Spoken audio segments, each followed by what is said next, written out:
ఒకప్పుడు సినిమాలు, రాజకీయాలు, స్పోర్ట్స్లో రాణించేవారు, జనాల్లో పాపులర్ అయ్యేవారు. కానీ ఇప్పుడు సోషల్ మీడియా పుణ్యమా అని వీధుల్లో చిరు వ్యాపారులు చేసేవారు కూడా సెలబ్రిటీలు అయిపోతున్నారు. దానికి కుమారి ఆంటీనే ప్రత్యక్ష ఉదాహరణగా నిలుస్తోంది. ఇటీవల కాలంలో ఆమెతో పాటు సోషల్ మీడియా కారణంగా పాపులర్ అయిన వారు మరికొంతమంది ఉన్నారు. వారు ఎవరో తెలుసుకుందాం పదండి. రైతు బిడ్డ పల్లవి ప్రసాద్. ఒకప్పుడు టిక్ టాక్ లో వీడియోలు చేసుకుంటూ గుర్తింపు తెచ్చుకున్న రైతు బిడ్డ పల్లవి ప్రసాద్ తర్వాత యూట్యూబ్ లో తన పాపులారిటీని పెంచుకున్నాడు.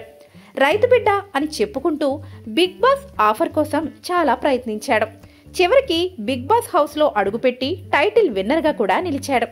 చిన్న రీల్స్ చేసుకునే స్థాయి నుంచి బీబీ టైటిల్ విన్నర్ దాకా ఎదగడం నిజంగా ఒక అద్భుతమైన జర్నీ అని చెప్పుకోవచ్చు. ఇదంతా ఒక్క సోషల్ మీడియా వల్లే సాధ్యమయ్యింది. Gangavva my village show YouTube channel వీడియోల ద్వారా గంగవ్వ ఫేమస్ అయ్యింది. తరువాత బిగ్ బాస్ షోలో పార్టిసిపేట్ చేసింది. దాని తర్వాత సినిమాల్లో కూడా నటిస్తూ బిజీ అయిపోయింది. బర్రెలక్క ఈమె కూడా సోషల్ మీడియాలో షార్ట్ వీడియోలు చేసుకుంటూ పాపులర్ అయ్యింది.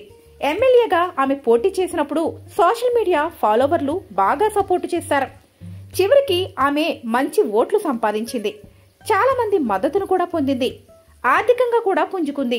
త్వరలో ఎంపీగా పోటీ చేస్తానని ప్రకటించింది.